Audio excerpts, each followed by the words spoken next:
चिन्तासन्तानहन्तारो यत्पादाम्बुजरेणवः स्वीयानां तान्निजाचार्यान् प्रणमामि मुहुर्मुहुः।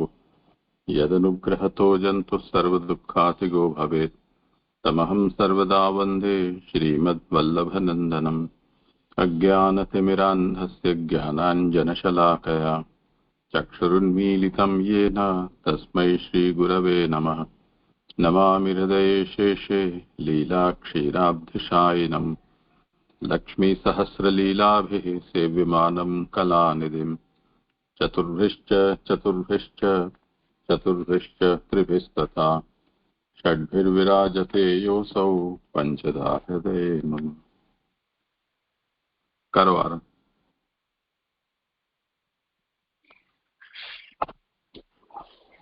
जय दंडवत प्रणाम। हाँ करो। मेरा क्रम है।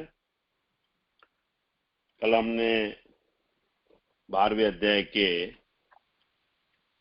22 श्लोक तक पारायण किया, जिसमें 18वें श्लोक के उत्थानिका से मैं थोड़ा इसका संगति कर लूंगा आगे से, कि इस प्रकार परीक्षित की महानता का निरूपण करके पश्चात पहले जो भीष्म पितामह ने कहा था कि तुम्हें जो दुख आदि प्राप्त हुए हैं ये काल द्वारा हुए हैं, ऐसे काल से भयभीत हुआ राजा युधिष्ठिर काल जानने वाले ज्योतिषियों से पूछते हैं। ऐसे इधर 18वें श्लोक में जो युधिष्ठिर जी पूछ रहे हैं, तो इसमें उत्थानिका से ऐसा समझ में आया कि वो भीष्म पितामह जी के कहने से ऐसा समझे कि काल है, वो ऐसा समझे नहीं कि काल प्रभु के अधीन है, काल कुछ कर नहीं सकता, लेकिन भीष्म पितामह जी के वचन से वो ऐसे भयभीत हो गए और वो ऐसा समझने लगे कि काल क्या करेगा, ये उनकी उत्सुकता बढ़ गई। और ज्योतिष जो है उनको पूछने लगे कि हे उत्तम पुरुषों, क्या यह बालक हमारे वंश में पहले उत्पन्न हुए पुण्य यश वाले महात्माओं तथा राजर्षियों के यश एवं श्रेष्ठ पुरुषों से दिए गए साधुवाद के अनुसार आचरण करने वाला होगा? तो यहाँ उनको शंका हो गई ये भीष्म पितामह जी के वचन सुन के, तो ये पूछने लगे, ऐसे कोई ज्योतिष इसका जातक कहता है नामकरण के टाइम पे, तो वो अनुचित नहीं है, लेकिन जो इन्होंने जो पूछा है प्रश्न वो थोड़ा वो भयग्रस्त लग रहे थे, इसलिए उन्होंने ये पूछा। और आगे 19वें श्लोक से फिर क्या ब्राह्मण जो है वो उनके सब जातक सुनाने लगे। जब भी उसका एक 19वें श्लोक की उत्थानिका है कि परीक्षित के प्रसंग में काल द्वारा किए गए सभी ही उत्कर्षों का ब्राह्मणों द्वारा इस प्रकार कहा जा रहा है। तो इस श्रृंखला में जैसे विशेषण आते गए 19, 20, 21, 22 श्लोक तक परीक्षित की में जो उत्तम गुण है, उनकी जो महानता है, वो कहते हुए ये 23वें श्लोक का मैं अभी पारायण करूंगा। 23वां श्लोकार्थ पितामह सम साम्ये प्रसादे गिरीशोपम आश्रय सर्वभूतानां यथा देवरमाश्रय। श्लोकार्थ ब्रह्मा जी के समान सब में समान दृष्टि रखने वाला होगा, कृपा करने में महादेव के समान होगा, लक्ष्मी के आश्रय रूप विष्णु भगवान के समान सभी का आश्रय रूप होगा। सुबोधिनी जी, जैसे ब्रह्मा जी देव दैत्य व मनुष्य में समान दृष्टि वाले हैं, वैसे यह भी सभी को समान दृष्टि से देखने वाला होगा। तो इसमें जो पितामह सम साम्य जो लिखा है मूल में, सुबोधिनी में उसका ये किया अर्थ, पात्र का विचार न करते हुए जैसे महादेव जी वरदान देते हैं वैसा ही वरदाता होगा। प्रसादे गिरीशोपमा का ये हुआ अर्थ कि महादेव जी जो है वरदान देते हैं जिस तरह से वैसे होगा। कलियुग को इच्छित स्नान देने के उदाहरण रूप में यह वरदानशीलता घटित हुई है। तो ये जो बताए महादेव जी के समान होगा, तो कलियुग को इनको हकीकत में देश निकाल करना चाहिए था, लेकिन वैसा नहीं किया, उनको स्थान दिया करके ये जो महादेव जी का जो विशेषण लेके कह रहे हैं, तो यहाँ मेरे को ऐसे ये संगति मेरे को समझ में आ रही है कि उनको देश निकाल नहीं करके कलयुग को स्थान दिया। जैसे महादेव जी भी किसी को भी ऐसे वरदान दे देते हैं। जिस प्रकार सब अर्थ में भगवान लक्ष्मी जी तथा भूत प्राणियों के आश्रय रूप है, उसी प्रकार यह सबका आधार रूप होगा। तो जिस प्रकार जिसका मतलब लक्ष्मी जी और भगवान है, और जो तो इसमें सब अर्थ आ जाते हैं।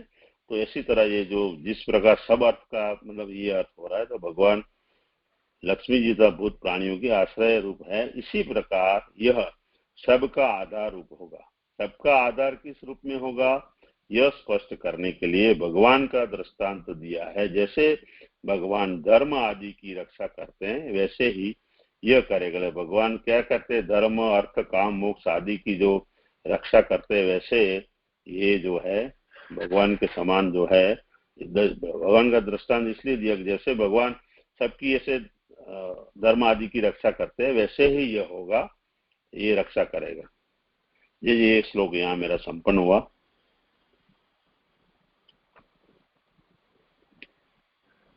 करो बोले आगे। चलो हाँ, श्लोक सुनील भाई कुछ पूछ रहे हैं, एक क्षण रुको। हाँ हाँ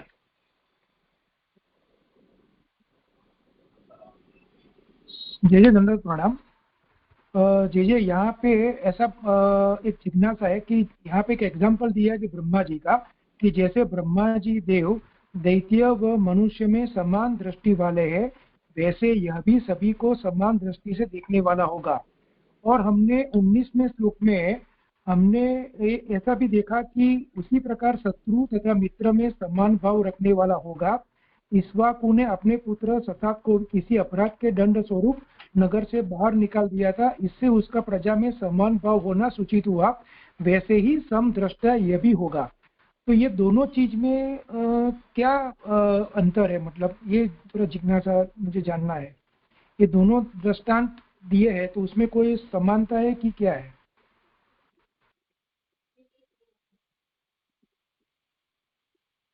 हाँ करो समाधान। वहाँ मेरे को ऐसा लग रहा है कि जो 19वें श्लोक में कह रहे हैं, तो वहां पे जो शासन जो शासक होता है, तो उसको पुत्र होवे कि कोई भी होवे, तो उसको तो दंड देना पड़ेगा शासन, अच्छा सा सुशासन चलाने के लिए। और यहाँ जो बता रहे हैं ब्रह्मा जी है, पितामह सम सामे, ब्रह्मा जी से ये पूरी सृष्टि उत्पन्न हुई है। इसमें देव हुए, दैत्य हुए, मनुष्य हुए, कि पिता होता है उसकी अपने बालक पे एक समदृष्टि होती है। ऐसा यहाँ पे ब्रह्मा जी जो है उससे पूरा ये जो सृष्टि उत्पन्न हुई है, इसलिए उसके ऊपर समान दृष्टि रखते हैं। और वहां जो है वो मेरे को ऐसा समझ में आ रहा है कि वो जो ऐसा शासक है, ऐसा शासक होगा, आगे आएगा 26वें श्लोक में इसका। ये जो आप बता रहे हैं 19वें श्लोक के, कि पुत्र को जो एक आता है, पुत्र को भी दंड देने वाली बात बताने के लिए, ये पुत्र को भी जैसे वो दंड दिया था वैसा ही होगा। ये और ये मेरे को दोनों थोड़ा सा डिफरेंस लग रहा है इसमें दोनों में। प्रणाम। और कुछ इसमें कोई है तो आप लीजिए। इक्ष्वाकु का जो उदाहरण है वो यहाँ इस संदर्भ में दिया है कि मनु को पुत्र तो बहुत हुए थे, पर वंश तो इक्ष्वाकु के द्वारा चला। इसलिए परीक्षित भी, जैसे युधिष्ठिर आदि के वो अनेक पुत्र हुए, परंतु वो सब भी पुत्र पौत्र सब नष्ट हो गए, बचा केवल परीक्षित। उस अर्थ में परीक्षित को इक्ष्वाकु के समान बताया है। दूसरा, इक्ष्वाकु के द्वारा प्रजापालन निरंतर होता रहा, उस तरह से परीक्षित भी वंश का अंतिम वारिस होने के कारण उसी के द्वारा प्रजापालन भी होता रहेगा। और तीसरा, इक्ष्वाकु का जो उदाहरण है शत्रु मित्र आदि में, वो समान भाव वाला है। उस प्रकार यहाँ परीक्षित के अंदर भी उस प्रकार की योग्यता है।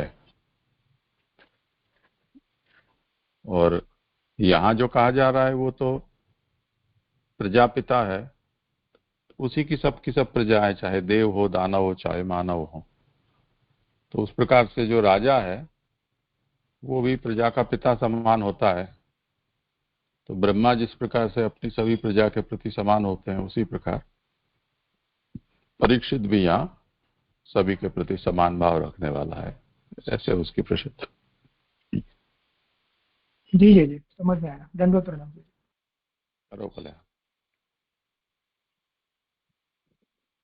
श्लोक 24। सर्व सद्गुण महात्म्य एष कृष्णम अनुव्रतः रंती देव इवोद्धारो ययातिरिव धार्मिकः। सभी सद्गुणों के महात्म्य में श्री कृष्ण के ही सिद्धांतों का अनुसरण करने वाला होगा, रंती देव के समान उदार और ययाति के समान धार्मिक होगा। सुबोधिनी जी, सत्य, शौच इत्यादि कितने ही गुणों की उन्नति के लिए श्री कृष्ण भगवान के कार्य का अनुव्रत करने वाला होगा। तो ये जो भगवान के जो गुण है, सत्य, शौच इत्यादि थी, जितने भी गुण हैं वो सबको अनुव्रत मतलब अनुसरण करने वाला होगा। कृष्ण के ही लक्ष्यों पर आचरण करेगा। जैसे कृष्ण जो भगवान श्री कृष्ण है वो सभी का कल्याण चाहते हैं, वैसे उनके जो भगवान के जो लक्ष्य वही है कि सबके जो ये धर्म आदि की तो रक्षा करेंगे, सब पुरुषार्थ भी सबके पले, और ये जो भगवान के जो लक्ष्य है वैसा ही वो करेगा। क्योंकि इसने श्री कृष्ण की उपासना की है, अतः प्रभु की इस पर कृपा होने से यह उनकी बराबरी का माना है। उसने प्रभु की उपासना की है, इसलिए वो जो है उनकी बराबरी का उनको माना है। रंतीदेव राजा की कथा नवम स्कंद में कही जाएगी। रंतीदेव राजा के 48 उपवास हो जाने के बाद उन्हें भोजन एवं जल मिला। उनमें से भोजन भिक्षुक को दे दिया तथा पानी एक प्यासे चांडाल को पिला दिया। इस तरह अपनी बहुत बड़ी उदारता का परिचय दिया। ये रंतीदेव जी का 21वें अध्याय में आ रहा है पूरा विवरण, तो वहां पे पढ़ेंगे तो मिल जाएगा कि उसमें जो कथानक है पूरा रंतीदेव जी का, कैसे वो उदार थे। राजा ययाति ने भी शुक्राचार्य जी की पुत्री देवयानी को कुएं से बाहर निकाला था। तब देवयानी ने राजा ययाति से विवाह की प्रार्थना की। राजा को ये भी 18वें और 19वें अध्याय में आ रहा है पूरा ययाति का जो प्रसंग है। वो राजा को ब्राह्मण की पुत्री के साथ विवाह नहीं करना चाहिए, तो भी वह दैव योग से प्राप्त हुए हैं तथा राजा का मन भी उसमें लगा है, इसलिए यह विवाह धर्म रूप हुआ। यह मानकर राजा ने इस कार्य को किया। बृहस्पति के पुत्र कच्छ का देवयानी को शाप था, अतः उसका विवाह ब्राह्मण के साथ होने वाला नहीं था, इसलिए ययाति का मन उसमें लगा। क्योंकि यह विवाह धर्म रूप था, इसी प्रकार यह बालक भी धर्म के स्वरूप को जानने वाला होगा। ये श्लोक भी है संपन्न हुआ। इसमें मेरा एक प्रश्न है कि धर्म जो ययाति एवं धार्मिक, तो मैंने ययाति राजा का जो पूरा वृत्तांत पढ़ा, तो उनमें तो उन्होंने हजारों साल ऐसा है कि ययाति राजा भोग विलास में लिप्त रहे हजारों साल के बाद में, और उन्होंने उसमें भोग विलास के लिए अपना जो पुत्र था पूर्व उसका शरीर मांग लिया था, और हजारों वर्षों के बाद में उनको जब वैराग्य हुआ तब वो उनको ये जो धर्म समझ में आया। लेकिन यहाँ पे जो श्लोक में बताया ययाति राजा जैसा धार्मिक, तो मेरे को ये समझना है कि धार्मिक जो है वो इतना उनका जो चरित्र देखते हैं तो उसमें इतना वो नहीं लग रहा है कि इतना हजारों सालों इतना पूरा भोग विलास के लिए दूसरे का शरीर भी, पुत्र का शरीर मांग लिया, और इतने सालों ये करने के बाद में यहाँ पे उनको धार्मिक क्यों कहा जा रहा है?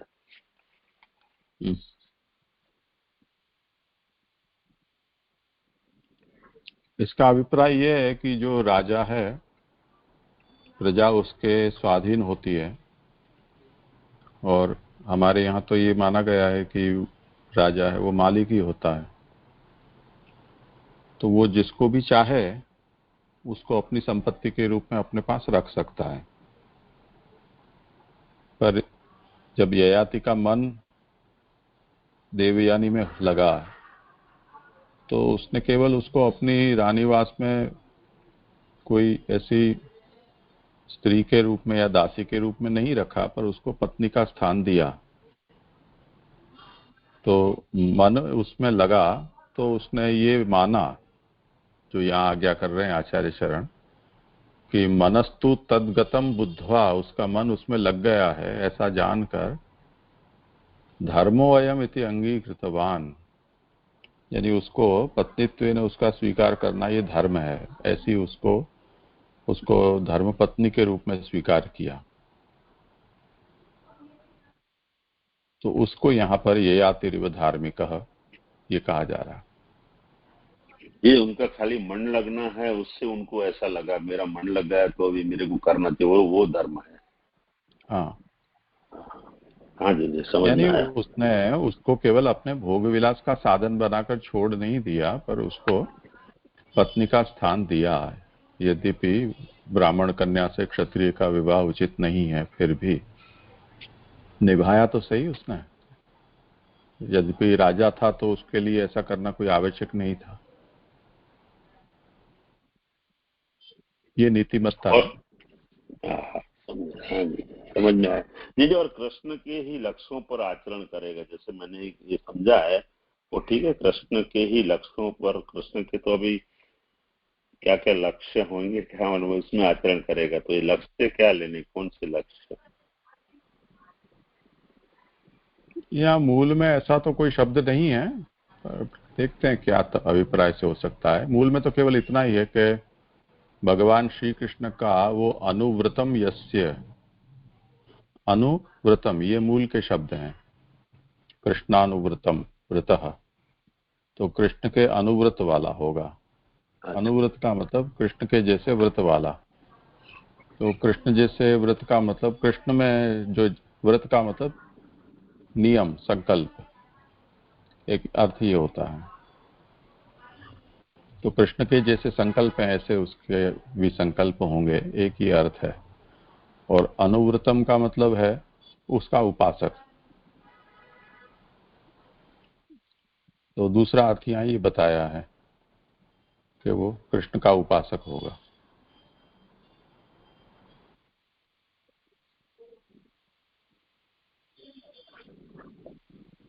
हाँ जी, आया समझ में। करो आप। हाँ, श्लोक 25। धृत्या बलिशमः कृष्णे प्रहलाद इव सदग्रह आहर तेषा अश्वमेधानां वृत्तानां परिपाशकः। बलि राजा के समान धैर्यशाली, प्रभु भक्ति में आग्रह रखने वाले प्रहलाद के समान भक्त होंगे। परीक्षित अश्वमेध यज्ञों के करने वाले और वृद्धों की उपासना करने वाले होंगे। सुबोधिनी जी, बलि राजा के समान परीक्षित धैर्य धारण करने वाले होंगे। श्री कृष्ण में जैसी भक्ति प्रहलाद जी की थी, इस भक्ति के प्रति वे जितने सदाग्रही थे वैसे ही भक्त परीक्षित भी होंगे। यह बालक अश्वमेध यज्ञों का करने वाला होगा। ऊपर भरत राजा का दृष्टांत यश करने वालों का यज्ञ बढ़ाने के विषय में कहा था। ऊपर का मतलब इसमें जो श्लोक में कहा है, भरत के समान यज्ञों का करने वाला तथा अपने जनों का यश विस्तार करने वाला होगा। ये 20वें श्लोक में जो कहा है, तो उसका ये यहाँ कह रहे हैं कि ऊपर भरत राजा का दृष्टांत यश करने वालों का यज्ञ बढ़ाने के विषय में कहा था। दूसरे प्रकार के यज्ञों को करने से भी यश बढ़ सकता है। अतः यहाँ विशिष्ट शब्द अश्वमेध यज्ञ करने वाला बताया है। अन्यों से बढ़ चढ़कर होने पर भी, सर्वाधिक गुणों का भंडार होने पर भी इसे अभिमान तनिक भी स्पर्श नहीं करेगा। यही बात बताने के लिए उसे वृद्धजनों का उपासक कहा है। बड़ों के समान विनम्रता, आज्ञा पालन, सिद्धांत अनुसरण आदि वृद्धों की उपासना कहलाती है। पुत्र आदि द्वारा भी परीक्षित की गौरव वृद्धि बताई जा रही है। ये श्लोक ये संपन्न हुआ 25वां।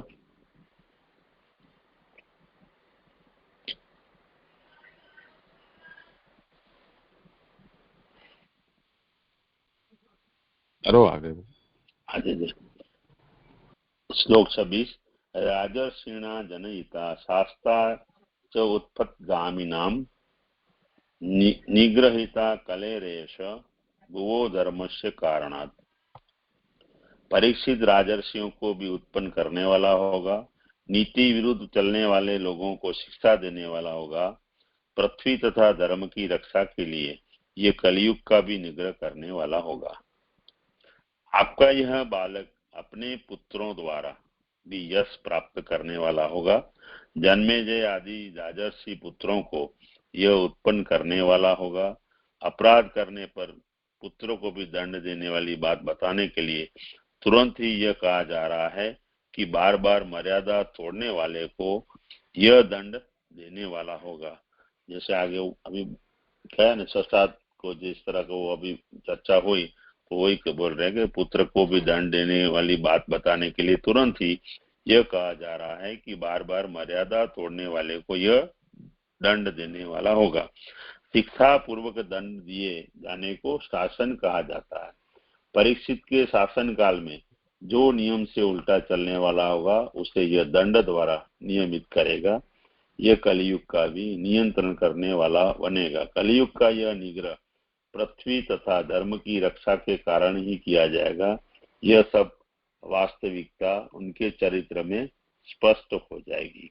तो आगे जो जैसे जैसे वो बड़े होंगे तो ये जो चरित्र बताए जा रहे सब जो, तो वो आगे उनके स्पष्ट होती जाएगी चरित्र में, ऐसा ब्राह्मण बता रहे हैं। जी यहाँ भी सभी लोग भी संपन्न हुआ।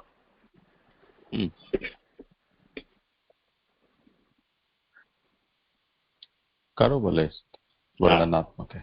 हाँ जी। अंत में वैराग्य इसे बहुत ही पास से फल को देने वाला होगा, ऐसा बताया जा रहा है। अभी अंत में जब उनका अंत है तभी उनको जो ये वैराग्य है वो फल देने वाला होगा। ऐसा उनको वैराग्य होने वाला अंत में और ऐसा फल देने वाला होगा, ये जो बता रहे हैं ब्राह्मण। तक्षकाद आत्मनो मृत्युम बीज पुत्र उपसर्जितात् प्रपत्यस्त उपसृत्य मुक्त संग पदम हरे जिज्ञासितात्म यथात्मयो मुनेर्व्यास्त सुतात् असौ हित्वे दम नप गंगायां यास्यत् तुको वयम इति रागे उपादिश्य विप्रा जातक कोविदाः लब्धोपचित्तय सर्वे प्रति जगमु सुकान ग्रहान। इसमें जी मेरे से थोड़ा क्षमा कीजिए, उच्चार श्लोकार नहीं हुआ सही से। तो अभी श्लोकार समीक ब्राह्मणों के पुत्र श्रृंगी द्वारा भेजे जाने वाले तक्षक सर्प से स्वयं की मृत्यु। आवाज थोड़ी धीरे आ रही है, थोड़ा पास में रख के बोलो, आवाज बहुत धीमी होती जा रही है। अच्छा ये अभी आ रही है, मैं वो करता हूँ। समीक ब्राह्मण के पुत्र श्रृंगी द्वारा भेजे जाने वाले तक्षक सर्प से स्वयं की मृत्यु सुनकर यह परीक्षित सब प्रकार के संग का त्याग करके हरि भगवान के पद को प्राप्त होगा। ये अभी थोड़ा स्पष्ट आ रहा है। हाँ पहले से थोड़ा ठीक। हाँ।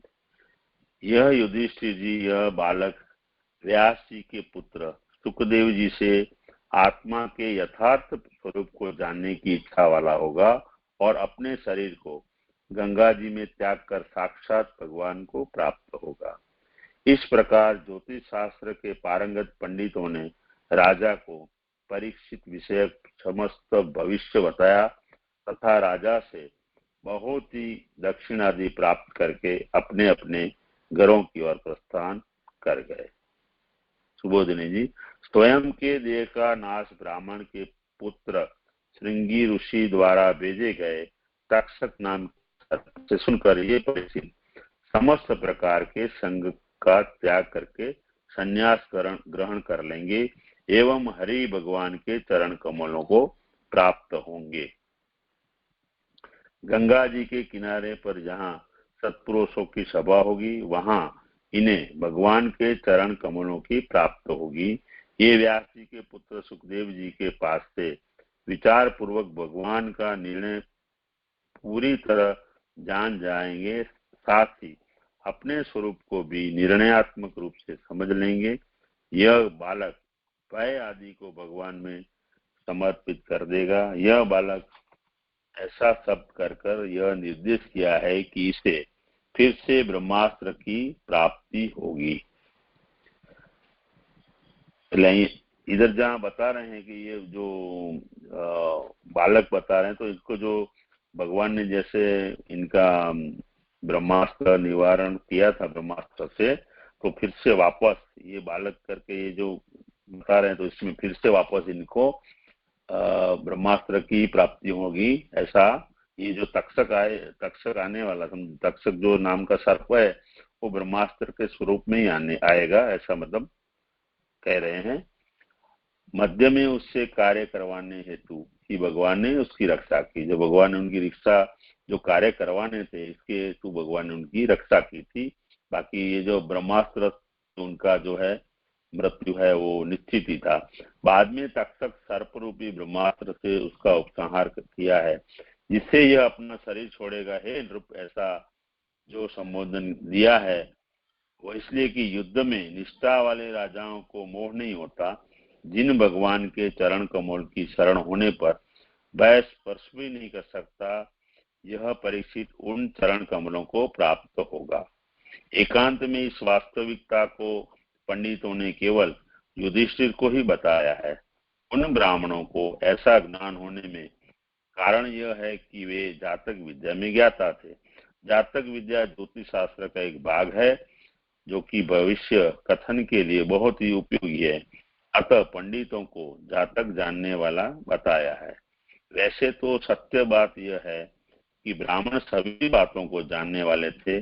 उन ब्राह्मणों द्वारा जातक के कथन किए जाने पर राजा ने बहुत सी दक्षिणाएं, धन आदि भेंट के रूप में दी। इस प्रकार वे सब ब्राह्मण पूर्ण मनोरथ होकर अपने अपने घर गए, कहीं अन्यत्र नहीं गए।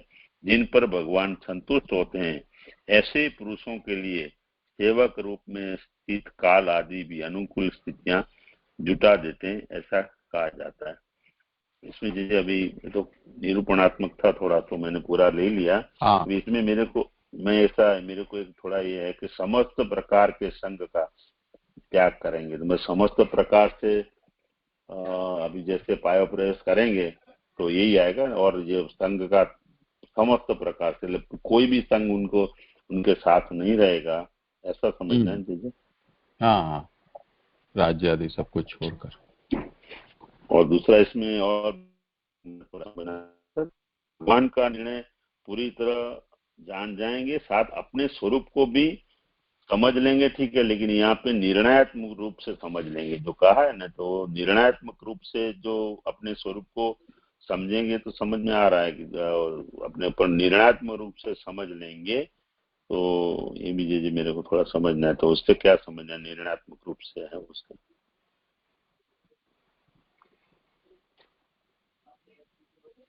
ये 103 नंबर पेज पे है लास्ट में।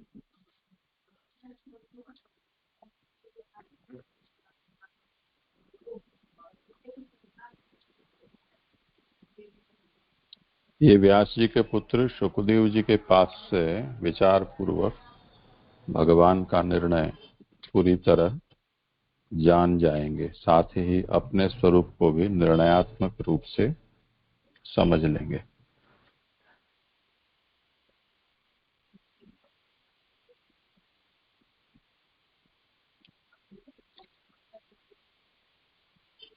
मूल में इसके लिए जो शब्द का प्रयोग है जिज्ञासितात्म याथात्म्यो,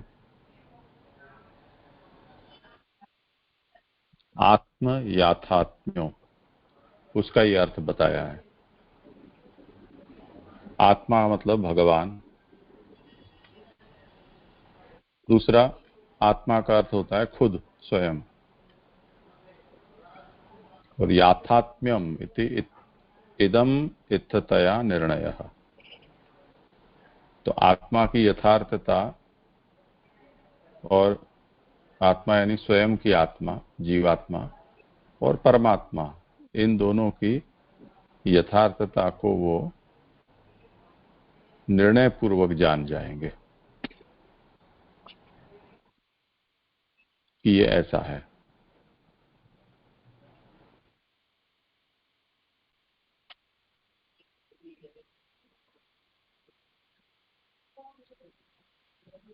और जी एक और लास्ट में है, एक अपना 104 नंबर पेज पे लास्ट में, कि ऐसे पुरुषों के लिए सेवक रूप में स्थित काल आदि भी अनुकूल स्थितियां जुटा देते हैं।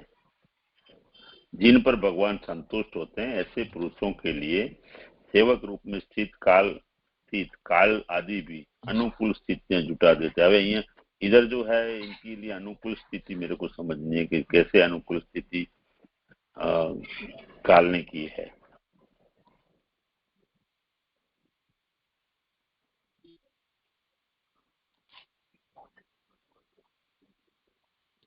भगवत परितुष्टे पुरुषे कालादिना एतावत क्रियते इत्युक्तम। तो यहाँ पर जो वर्णन आया है उसमें क्या कहा गया कि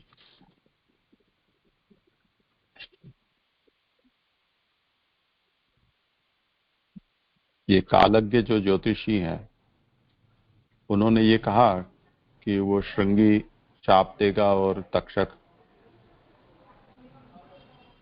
परीक्षित को दंश करेगा और उससे परीक्षित की मृत्यु होगी, यानी वो भगवत चरणारविंद को प्राप्त होगा।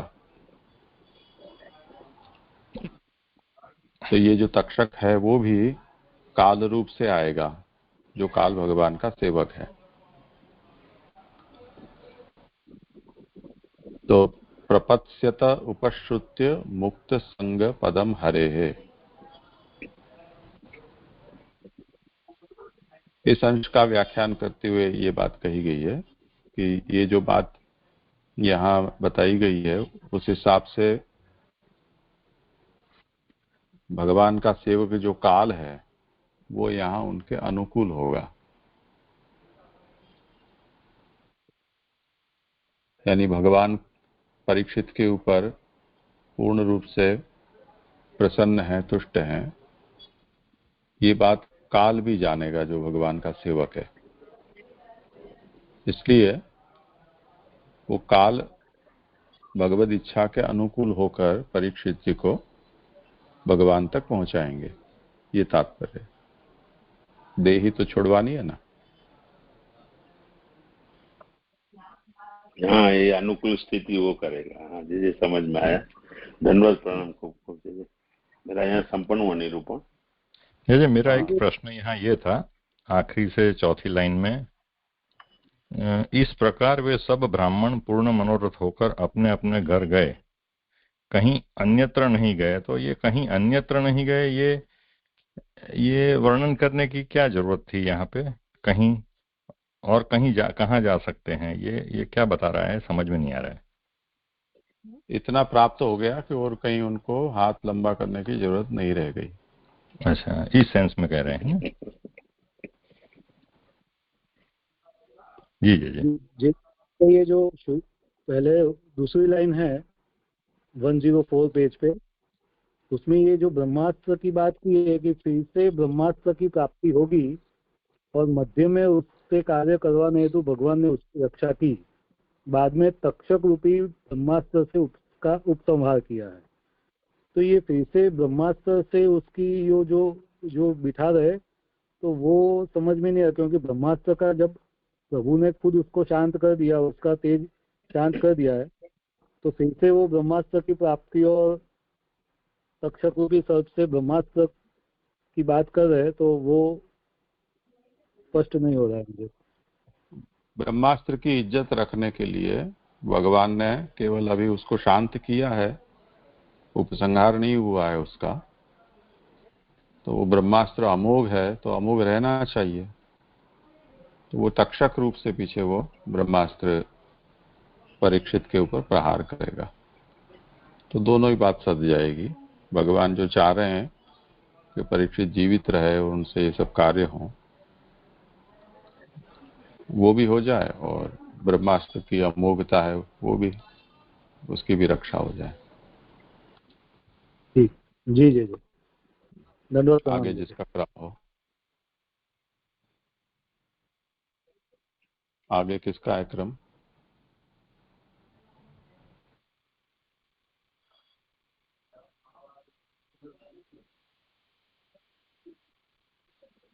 प्रणाम जी।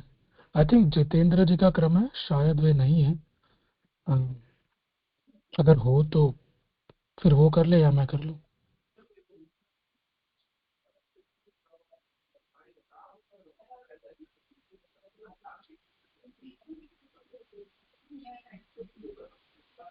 कर लो, शायद वहाँ अच्छा बिजली जी चली गई हो, बाढ़ आ गई हो, भूकंप आ गया हो। जी जी।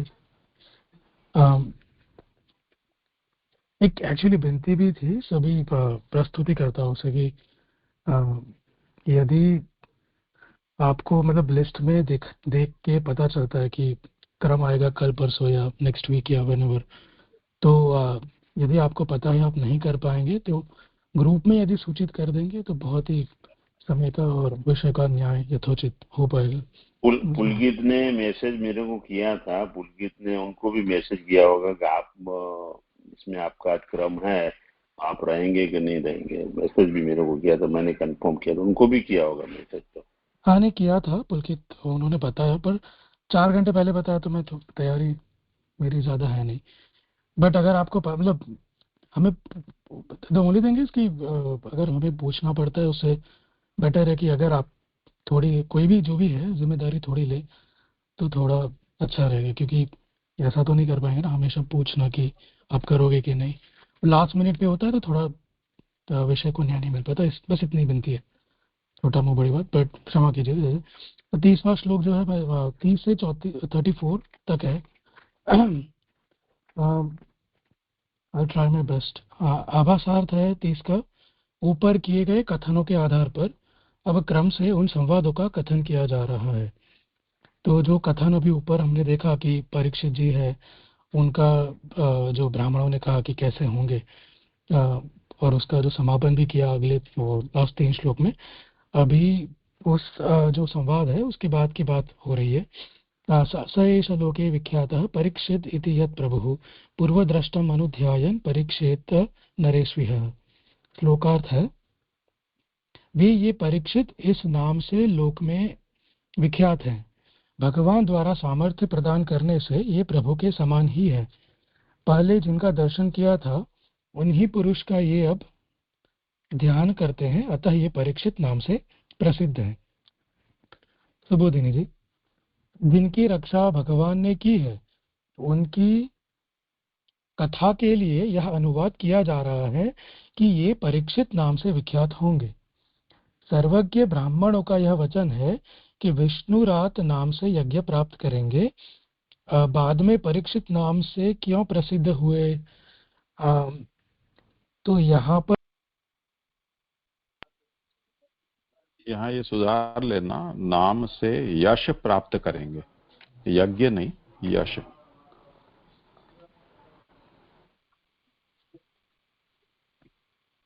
विष्णुरात इति विख्यातो भविष्यति, ऐसा है मूल।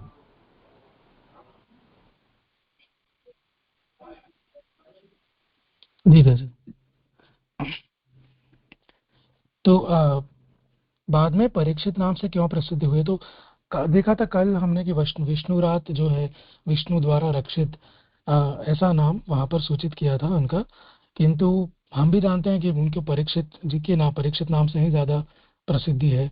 विष्णुरात नाम से हम कोई ज्यादा पहचानता नहीं है। तो ये जो कोई शंका अगर कोई करे तो उसका यहाँ पर इस श्लोक में अच्छे से समाधान दिया है कि शंका करते मतलब समाधान के रूप में कहते हैं कि ये प्रभु है, अर्थात भगवान ने अपना सामर्थ्य प्रदान किया, इसलिए ये भगवत रूप हुए हैं।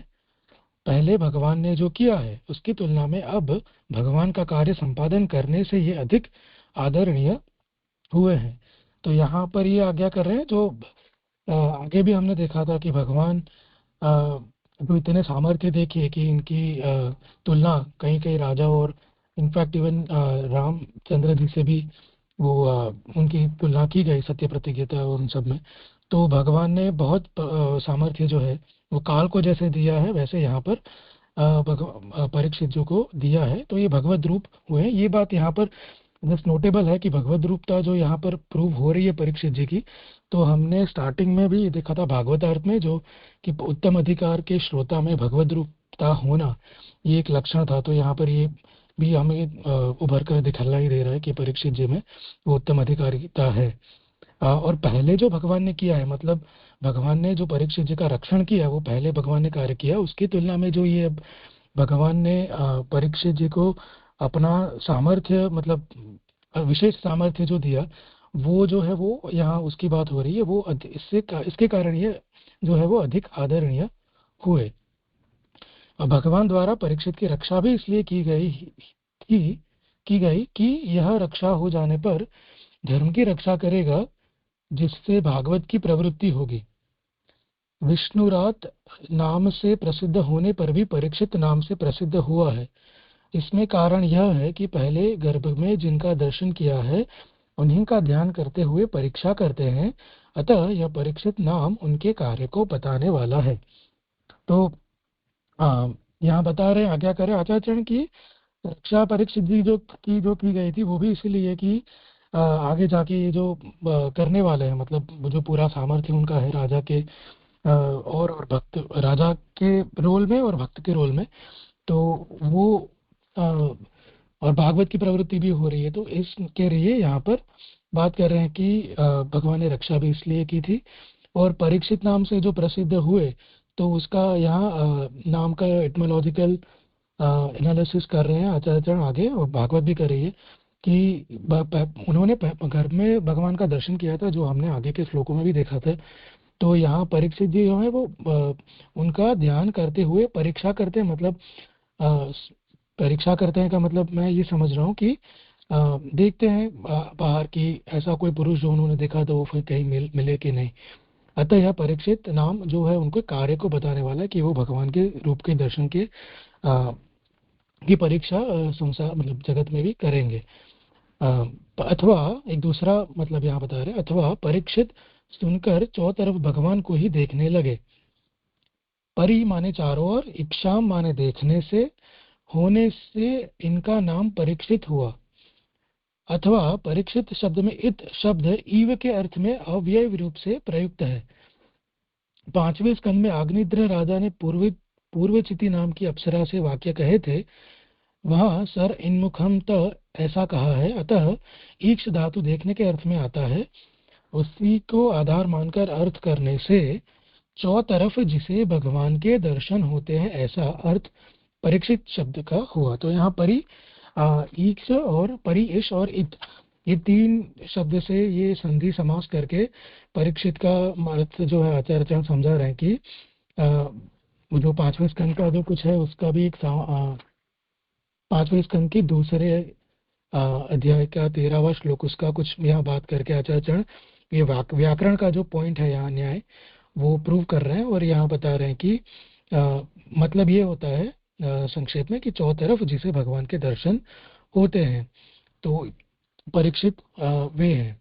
परीक्षित के संग से अन्यों को भी भगवान के दर्शन हुए, यह भी सिद्ध हुआ। तो मतलब यहाँ जो त प्रत्यय आ रहा है ना लास्ट में, इत परि इक्ष इत परि इश इत, तो उसमें यहाँ ऐसा बता रहे हैं कि उससे ये भी प्रूफ मतलब सिद्ध होता है कि जो उन्हें तो दर्शन हो रहे हैं भगवान के परीक्षित जी को, किंतु उनके संसर्ग में आने वाले जो हैं उनको भी जो है भगवान के दर्शन मतलब उनको भी भगवान का दर्शन होता है, अन्यों को भी होता है। तो यहाँ पर ये नाम संधि समास के व्याकरण के नियमों से कुछ यहाँ ये सिद्ध कर रहे हैं। आगे पुरुषों में परीक्षा करते हैं ऐसा कहा है। 11वें स्कंद में भगवान ने उद्धव जी से कहा है कि पुरुष शरीर में भगवान को प्रकट देखना चाहिए, इससे पुरुष के शरीर में भगवान के दर्शन का अधिकार बताया है। तो यहाँ नरेशु जो मूल में आया परीक्षेत नरेश्व, तो उसकी व्याख्या हो रही है इसकी व्याख्या हो रही है कि सॉरी परीक्षित के 11वें स्कंद में उद्धव जी से भगवान ने कोई बात जो करी है उसके हिसाब से यहाँ आज्ञा कर रहे हैं कि पुरुष के शरीर में, मतलब ये बाहर जो देखते हैं शरीर, उसमें भगवान के दर्शन का, सॉरी उन्होंने वहां पर भी ये जो परीक्षित जी हैं भगवान का दर्शन करते हैं, उन्हें अधिकार है, ऐसा मतलब यहाँ समझ में थोड़ा आ रहा है। यदि कुछ गलती हो तो सजेशन दीजिएगा। आगे, अथवा परीक्षित नाम से प्रसिद्ध होने का एक कारण और भी है कि भगवान ने जाना कि यह बालक मेरे स्वरूप का जिस रूप में दर्शन कर चुका है, उस स्वरूप को पुरुष शरीर में देखकर ध्यान करते हुए यह परीक्षा करेगा कि इस स्वरूप का मुझे पहले दर्शन हुआ था। तो ये तीसरा यहाँ पर बता रहे हैं, पहला जो हमने देखा, दूसरा व्याकरण के नियम से, तीसरा यहाँ बता रहे हैं कि एक भगवान ने ये जाना कि ये बालक जो है वो भगवान ने जो दर्शन दिए हैं गर्भ में, तो वो दर्शन को मतलब परीक्षित जी को मतलब उसका स्मरण भी है, तो वो स्मरण को देखकर मतलब उस स्मरण के हिसाब से वो जो बाहर संसार में भी ये परीक्षा करेंगे कि इस स्वरूप का मुझे कहीं पहले दर्शन हुआ था। तो इसके कारण भी परीक्षित का जो उनका नाम है वो यथार्थ सूचित होता है। अंगूठे जितने आकार वाले पुरुष को बलपूर्वक यम देवता ने खींचा, यहाँ देवता है, देवका ने शायद देवका ने खींचा, ऐसा वाक्य आता है। तो ये मैंने जितना देखा उसमें लगा कि ये महाभारत में से ये कड़ी ली गई है, महाभारत में कोई प्रसंग है उसमें से ये कड़ी ली है। और यहाँ ये बात जो वाक्य है उसके हिसाब से समझा रहे हैं कि जिसके आधार पर जीव भी अंगुष्ठ मात्र होता है, पर उसे तो अन्य रूप में नहीं माना जा सकता, क्योंकि भगवान ने जो दर्शन जिन जिन आयुधों, वस्त्रों आदि सामग्रियों के साथ दिए थे वे जीव के साथ होती ही नहीं। इस विलक्षणता के कारण भगवान का स्वरूप जीव से भिन्न होता है। उस भिन्नता को समझ लेने की क्षमता के कारण ही इनका नाम परीक्षित है। तो परीक्षित इति विख्यात है ये, और उसकी नरेशु पूर्वद्रष्टम, इसकी व्याख्या जो यहाँ पर आचार्य कर रहे हैं कि जीव भी अंगुष्ठ मात्र ही होता है, ऐसा सूचित होता है महाभारत के कोई ये श्लोक से। तो अगर कोई सोचे कि भी अगर जीव और भगवान मतलब जो जीव माप के हिसाब से, मतलब मेजरमेंट के हिसाब से जीव भी भगवान के माप का ही है, तो पर ये बात है नहीं, क्योंकि वहां पर जो हम देखते हैं श्लोक में भी कि भगवान का दर्शन जो परीक्षित जी को हुआ वो आयुधों के साथ, और वो जो कुंडल का मुकुट, मतलब वो पूरा जो रूप वर्णन है वो वहां पर भी आया था कि अंगुष्ठ में इतना सब होना, अंगुष्ठ मात्र के माप में, तो ये पॉसिबल सिर्फ भगवान के केस में ही हो सकता है। तो ये विलक्षणता जो है इसके कारण यहाँ पता चलता है कि भगवान का स्वरूप जीव से भिन्न है। और ये भिन्नता जो है वो परीक्षित जी समझते हैं, वो भी। तो एक चौथा कारण यहाँ, शायद पांचवा चौथा कारण यहाँ दिखा रहा है कि इनका नाम परीक्षित क्यों है। इन संसार में आए हुओं का बुद्धि नाश बहुत अधिक हो चुका होता है, पर इस बुद्धि में भगवान की स्मृति ही बनी रही, यह सिद्ध करने के लिए यहाँ परीक्षित नाम दिया है। तो नरेशु ईह, जो श्लोक में ईह शब्द प्रत्यय है, आचार्य आज्ञा करे कि उसका मतलब ये है कि संसार में मतलब ये संसार में जो आते हैं, तो अधिकतर हम तो जानते ही हैं कि संसार में आने के बाद जो है वो बुद्धि नाश होने की पॉसिबिलिटी, संभवता बहुत ही ज्यादा होती है। तो वो बस यहाँ पर जो है वो परीक्षित जी के केस में उनको भगवान का स्मरण है और भगवान की कृपा है, तो उनके कारण ये स्मृति बनी रही है। तो यहाँ जो नाम परीक्षित है वो यहाँ ऐसे सूचित यथार्थ है, ऐसा यहाँ इतना 30वां श्लोक। नाम ये पंक्ति समझ में नहीं। परीक्षित के संग से अन्यों को भी भगवान के दर्शन हुए, यह भी सिद्ध हुआ, ये कैसे, ये समझ में नहीं आ रहा है। हाँ करो समाधान। जैसे मुझे भी थोड़ा तो था, बट मैं गुजराती में देखा था तो उसमें लिखा है कि ये जो संधि करी है इत परीक्षित में जो ता प्रत्यय है, तो वो जो ता आता है ना अंत में, उससे आचार्य याद करे कि इससे ये सूचित ये सिद्ध इससे होता है कि इसके संग में जो आएगा उसको भी दर्शन होंगे करके। तो मतलब ये कुछ व्याकरण का रहेगा मुझे लगता है। नहीं, जरा आप स्पष्ट करिए। हाँ, किसी और को समाधान सोचना हो तो।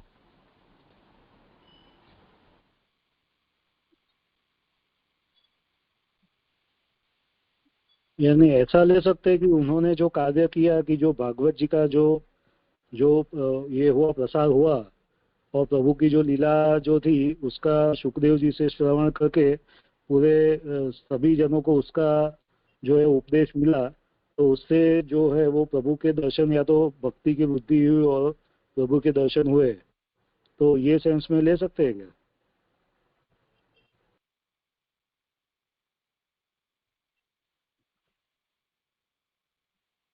क्योंकि उसमें भी माध्यम तो परीक्षित जी बने ना, तो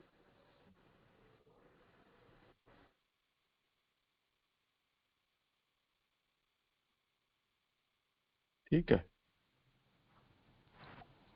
जैसे होंगे होना चाहिए ना, जैसे ये भागवत जी प्रकट हुआ उसके बाद ही अगर अन्यों को भी दर्शन होंगे तो बाद में होंगे।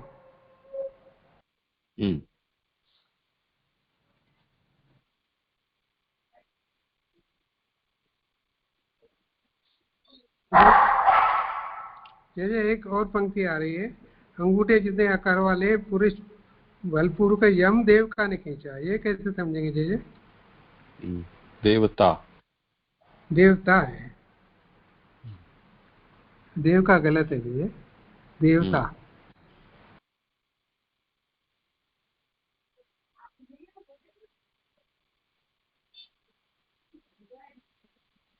यानी शरीर में से जब आत्मा को यम ले जाते हैं तो उसमें हाँ उसका आकार भी अंगुष्ठ मात्र ऐसा वर्णन प्राप्त होता है। तो परीक्षित ने कहीं जीवात्मा का दर्शन तो नहीं किया, तो उसका यहाँ निराकरण किया है कि क्योंकि ये परीक्षित है और उन्होंने जो दर्शन किए हैं वो सर्व सामग्री सहित भगवान के दर्शन किए हैं, तो वो दर्शन जीव स्वरूप का न होकर भगवत स्वरूप का ही था। और कोई विषय हो तो करो भले आगे। जिनको कुछ कहना नहीं है वो अपने हाथ नीचे कर लें।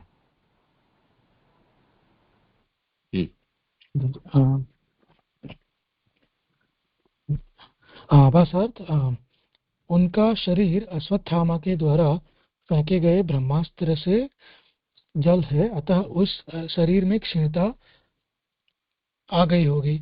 ऐसी शंका का उत्तर देते हुए कहते हैं कि सराजपुत्रो ववृध आशु शुक्ल इवोडुपः आयु आपूर्यमाणः पितृभिः काष्ठाभिरीव सोन्वहम्। यहाँ जले है, जला है, ऐसा होना चाहिए। आभासार्थ ब्रह्मास्त्र से जला है, तो अश्वत्थामा का ब्रह्मास्त्र उससे गर्भ में जो परीक्षित जी का शरीर है वो मतलब उन्हें बहुत हानि पहुंची होगी। यदि कोई ऐसी शंका करे तो आगे उनका वृद्धि विकास कैसे हुआ उसके पर ये भागवत आज्ञा कर रहे हैं कि श्लोकार्थ है, जिस प्रकार शुक्ल पक्ष में ताराओं का तारा का पति चंद्रमा बढ़ता है, उसी प्रकार सदैव नवीन कलाओं से पूर्ण होता हुआ पिताओं द्वारा उन्नत किया जाता परीक्षित प्रतिदिन बड़ा होने लगा। सुबोधिनी जी, शुक्ल पक्ष में तारों का पति चंद्रमा जिस प्रकार बड़ा होता है उसी प्रकार वह राजपुत्र बढ़ने लगा। जैसे चंद्रमा स्त्रियों से घिरा रहता है क्योंकि स्त्रियां पोषण करने में चतुर होती है, वह भी उनके बीच दिनों दिन पोषित हो रहा है। तो यहाँ शुक्ल पक्ष माने मतलब जो सूद बोलते हैं, या जो चंद्रमा बढ़ता है प्रतिपदा से लेकर पूनम तक, तो दिन ब दिन जो चंद्र है वो बड़ा होता जाता है पूनम तक। तो उस प्रकार यहाँ जो है परीक्षित जी की भी आयु बढ़ने के साथ साथ, काल के बढ़ने के साथ साथ उनका भी जो है वो विकास होने, मतलब चंद्रमा के जैसे, मतलब उनका विकास अच्छे से हो रहा है। स्त्रियां जो पोषण करने में चतुर होती हैं, तो ये मुझे थोड़ा इतना स्पष्ट नहीं हुआ, बट यहाँ इतना समझ में आया कि जो परीक्षित जी हैं वो पिताओं द्वारा, मतलब उनके जो 5 युधिष्ठिर, अर्जुन, भीम आदि और पितागण सारे हैं वो उनके द्वारा ये पोषित हो रहा है। जो आगे कहा ही है, युधिष्ठिर आदि पितागण भी बालक परीक्षित को सब इच्छित वस्तु प्रदान करते हुए पूर्ण बनाते हैं। कलाओं से पूर्ण होता हुआ चंद्रमा जैसे प्रतिदिन विलक्षण दिखाई देता है, वैसे राजपुत्र प्रतिदिन विशेष गुणों को धारण करता हुआ विकसित होता है। यही विकास बताने के लिए यहाँ चंद्रमा का दृष्टांत दिया है। तो ये बात यहाँ कर रहे हैं कि जैसे चंद्रमा विकसित होता है तो रोज रोज प्रतिपदा से लेकर पूर्णिमा तक उनकी जो छवि है विलक्षण अच्छी दिखती अच्छी होती जाती है। वैसे ही यहाँ पर भी जो परीक्षित जी हैं उनका भी जो है विकास वैसे ही हो रहा है और प्रतिदिन काल के बढ़ते वो नए नए विशेष गुणों को धारण कर रहे हैं। तो ये चंद्रमा का दृष्टांत देके यहाँ परीक्षित जी का विकास बताया है।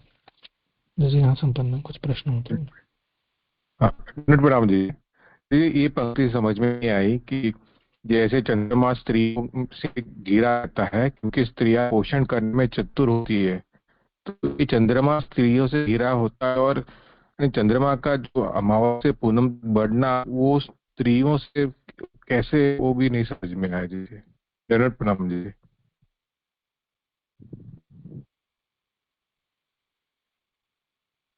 फिर मतलब मेरी जो इतनी समझ में आया कल्पेश भाई, ये थोड़ा मुझे पूरा तो समझ में नहीं आया, बट ये मूल में जो श्लोक है वो उडुपा जो शब्द है ना वहां पर, तो उससे आचार्य कुछ सूचित कर रहे हैं कि उसका मतलब है नक्षत्रों का पति। तो नक्षत्रों का पति माने उससे यहाँ स्त्रियों से घिरा हुआ करके ऐसा कुछ यहाँ सूचित किया है, जिससे क्योंकि स्त्रियां जो है वो पोषण करने में अभी किया, मतलब जैसे आचार्य आज्ञा कर रहे हैं कि ता वही पोषण अभी किया। तो स्त्रियों का उदाहरण देके जो पोषण करने में चतुर है, मतलब जानकार है, ऐसा कुछ बताना चाह रहे हैं। ऐसे मुझे समझ में आ रहा है, तो जैसे स्पष्टता कर सकते हैं।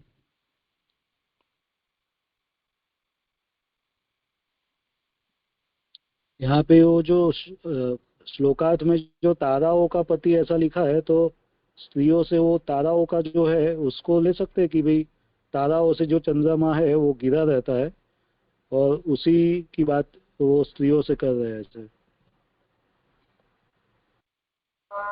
ऐसा ही प्रतीत हो रहा है मेरे को भी।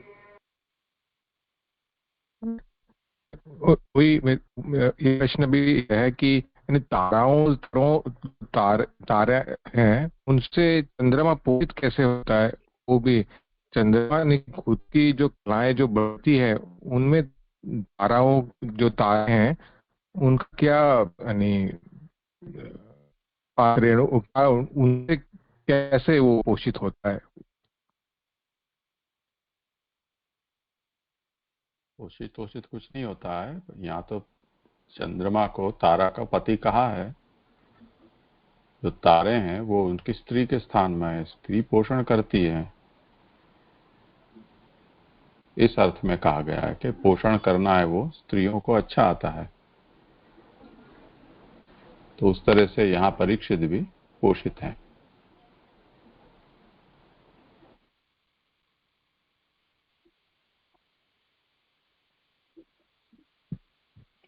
जी जी जी, प्रणाम जी।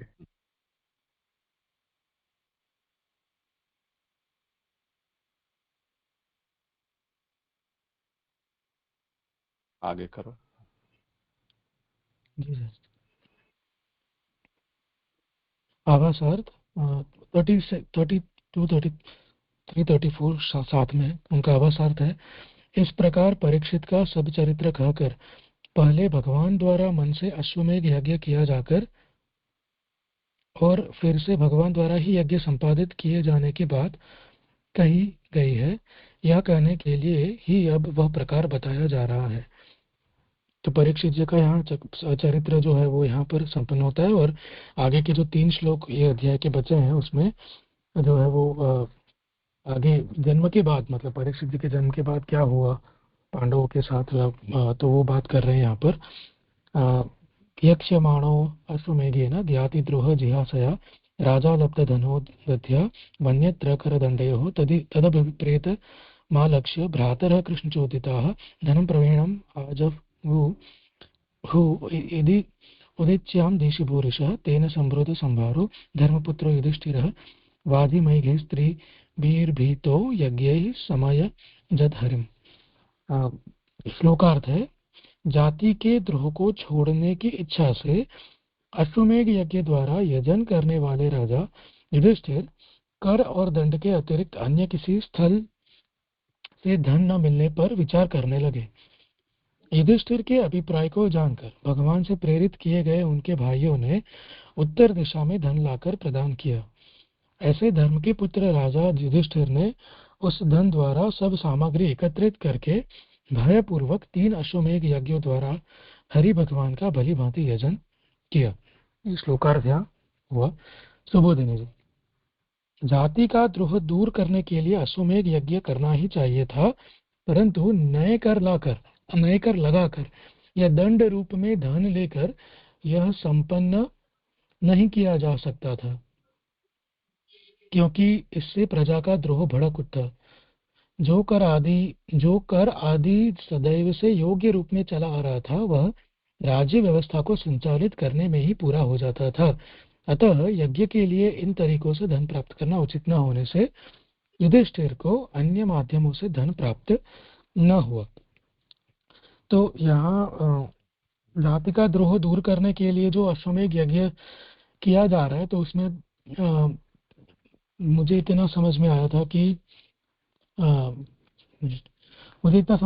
अश्वमेध यज्ञ जो है वो जनरली वो विस्तार के लिए कहते हैं, राज्य विस्तार के लिए, किंतु यहाँ जो जाति का द्रोह माने जाति के द्रोह से आगे भी थोड़ा आता है इसका दूसरे पैराग्राफ में, किंतु जो युद्ध हुआ उससे बहुत सारा नरसंहार हुआ और कई राज्य जो है वो मतलब कई राज्य जो है वो राजाओं के बिना के या हो गए या फिर ये बहुत वीक हो गए। तो वो जो है उसके कारण जो उनको लग रहा है कि जाति द्रोह हुआ, क्योंकि सबको दुख हो रहा है ना, वो महाभारत संपन्न होने के बाद इवन पांडवों को भी हो रहा है। तो ये जो है वो उनको लग रहा है ये दूर अश्वमेध से हो सकता है, क्योंकि अश्वमेध से जो है वो आगे आएगा शायद कि वो राज्य जो है वहाँ वो उनके हस्तगत हो जाएंगे, तो वो वहाँ जो है समृद्धि फिर से ला सकते हैं मतलब। तो ऐसे के लिए ये जो यज्ञ करना है उसके लिए धन भी चाहिए बहुत, और धर्मराज होने के कारण ये जो है कोई ऐसा धन तो कहीं से लाएंगे नहीं, कर लगाएंगे तो वो जो है वो जैसे यहाँ कहा प्रजा में द्रोह हो सकता है नया कर लगाएंगे तो, और जो कर आ रहा है रेगुलरली उससे तो जो वो राज्य व्यवस्था चल रही है। तो अभी ये धन की जो है उसके लिए यहाँ पर जैसे मूल में बताया और युधिष्ठिर विचार कर रहे हैं यज्ञ के लिए धन कहाँ से आएगा, इस विचार में युधिष्ठिर तल्लीन है। कर और दंड से मिला हुआ धन तो राज्य के आवश्यक कार्यों में व्यय करने के लिए है। राजा होने से युधिष्ठिर यज्ञ हेतु दान भी नहीं मांग सकते थे। तो यहाँ धन कहाँ से आएगा, तो उसका जो है वो यहाँ युधिष्ठिर जो विचार कर रहे हैं कि कैसे होगा ये, क्योंकि कर और दंड वाला जो धन है तो वो तो जैसे आगे भी कहा वो राज्य व्यवस्था में जा रहा है, और वो जो राजा है तो नियम के हिसाब से वो दान भी नहीं मांग सकते थे, ऐसा मुझे प्रतीत हो रहा है। आगे बता रहे हैं कि मेरू पर्वत आदि में देवताओं का निवास है, अतः वहां से भी धन नहीं लिया जा सकता था।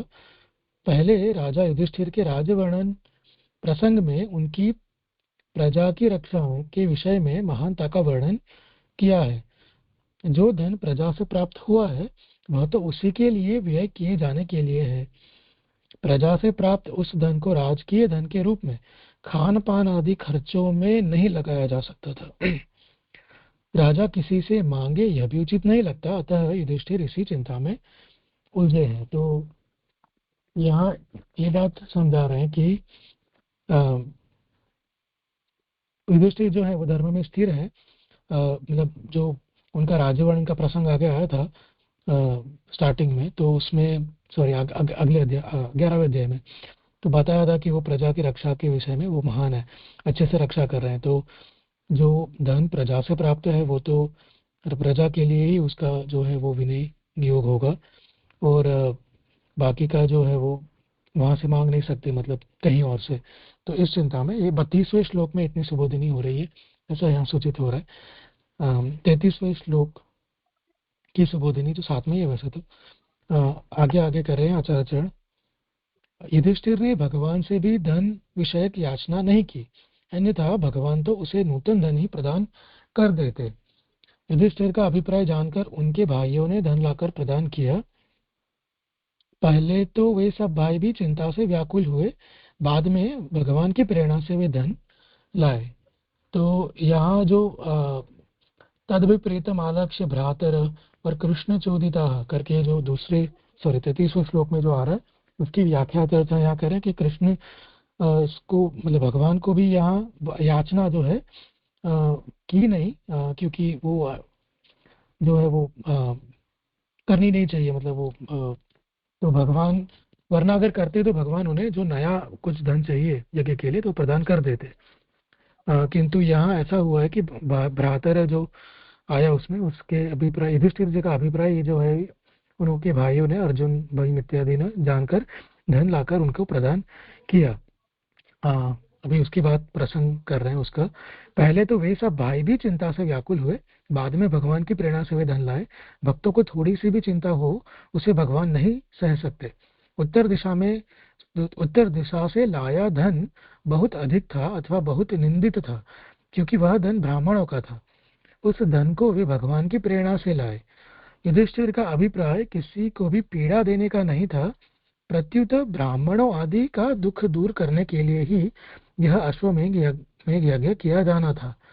अतः ब्राह्मणों के धन से ही इस यज्ञ का किया जाना उचित था, इसलिए भगवान ने प्रेरणा की।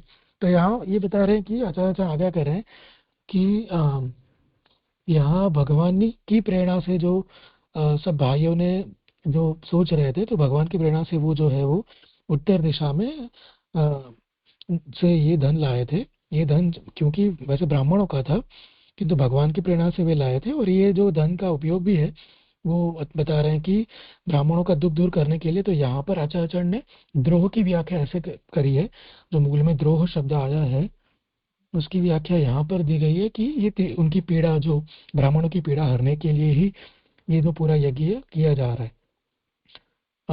अतः ब्राह्मणों के धन से, अच्छा, तो ये यहाँ पर ये उचित है, ऐसी बात कर रहे हैं, इसलिए भगवान ने प्रेरणा की। यह धन उत्तर दिशा में स्थित था। राजा मरुत के यज्ञ में यह धन ब्राह्मणों को दक्षिणा के रूप में दिया था। वह धन इतनी अधिक मात्रा में था कि उस भोज को ब्राह्मण अपने साथ नहीं ले जा सके, अतः उसे उत्तर दिशा में ही छोड़ दिया गया। उसी धन को अब इस समय लाया गया। तो ये प्रसंग यहाँ पर आ रहा है कि उत्तर दिशा में कोई राजा मरुत के यज्ञ में राजा ने ब्राह्मणों को दक्षिणा के रूप में बहुत सारा धन दिया होगा, और वो जो धन है इतना धन दिया था कि उस बोझ को मतलब ब्राह्मण जब गए वापस तो वो इतना लेके भी नहीं जा सके, तो कुछ मतलब जो बाकी अधिक मात्रा वाला जो था बाकी का छूट गया उधर, तो वो वहां पड़ा रहा। तो वहीं से ही ये जो धन है पड़ा हुआ, वो जो किसी के ब्राह्मण ले नहीं जा सके, तो उसे जो इस समय यहाँ पर जो भाई थे पांडव सारे, वो यज्ञ के लिए यहाँ उस धन को लाए हैं। और इसमें भगवान की प्रेरणा जो है वो मुख्य है, आचार्य यहाँ समझा रहे हैं। उस धन से पशु पुरोडाश तथा ऐसे ही अनेक पदार्थों का संचयन करके वह यज्ञ संपन्न किया गया। ब्राह्मणों के धन से यज्ञ का किया जाना तो ठीक नहीं था। ऐसी शंका का उत्तर दिया जाता है कि युधिष्ठिर धर्मपुत्र है, अतः किसी के भी द्वारा पृथ्वी पर छोड़ दिया गया धन राजा का ही कहलाता है। इस धर्म को राजा युधिष्ठिर जानते थे। दिग्विजय करने के बाद ही अश्वमेघ यज्ञ संभव है। जो युद्ध में स्थिर रहे उसी से अश्वमेघ सिद्ध होता है।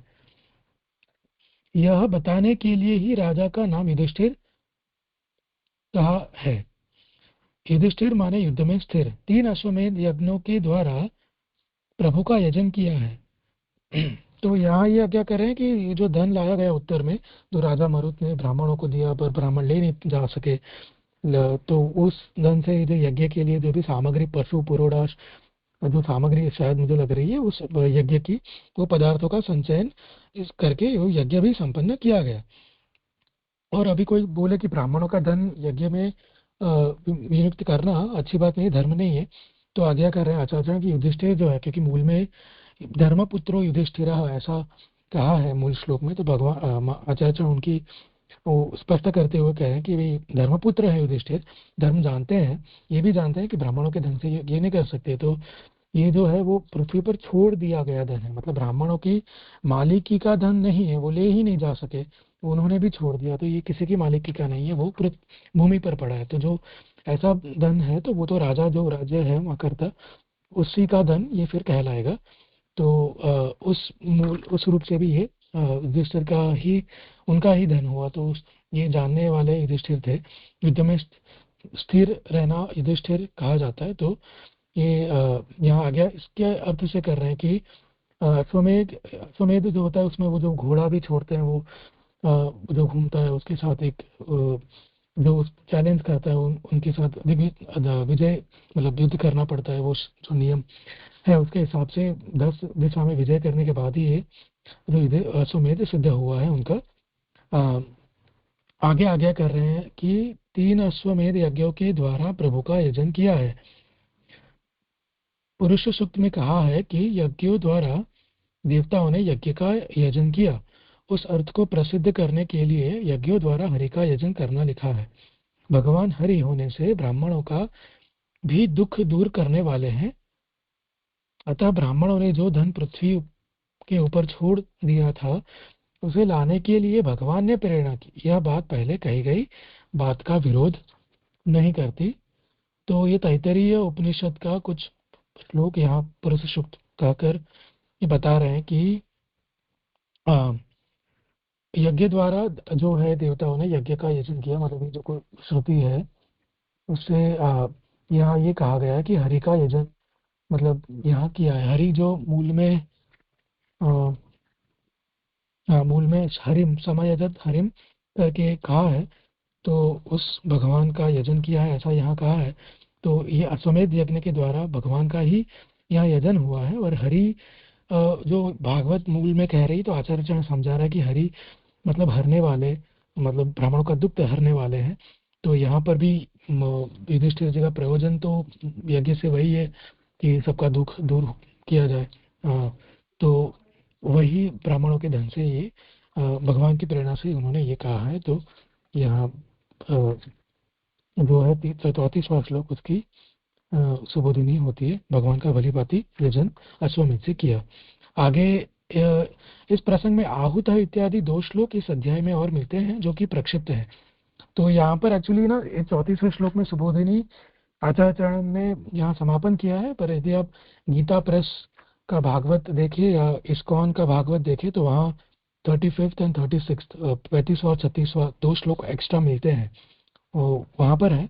आचार्य के हिसाब से ये वो 2 जो श्लोक हैं वो बाद में ऐड किए गए हैं किसी के द्वारा, तो आचार्य ने उनकी व्याख्या नहीं की है। यहाँ जैसे समाप्त हुआ। कुछ हो विचार नहीं? जी यहाँ पे ये जो जाति द्रोह की बात है वो स्पष्ट नहीं हो रही है। भाई जाति द्रोह दूर करने के लिए अश्वमेध यज्ञ करना चाहिए था, तो ये किस तरीके से आ रही है वो स्पष्ट नहीं हुआ मुझे।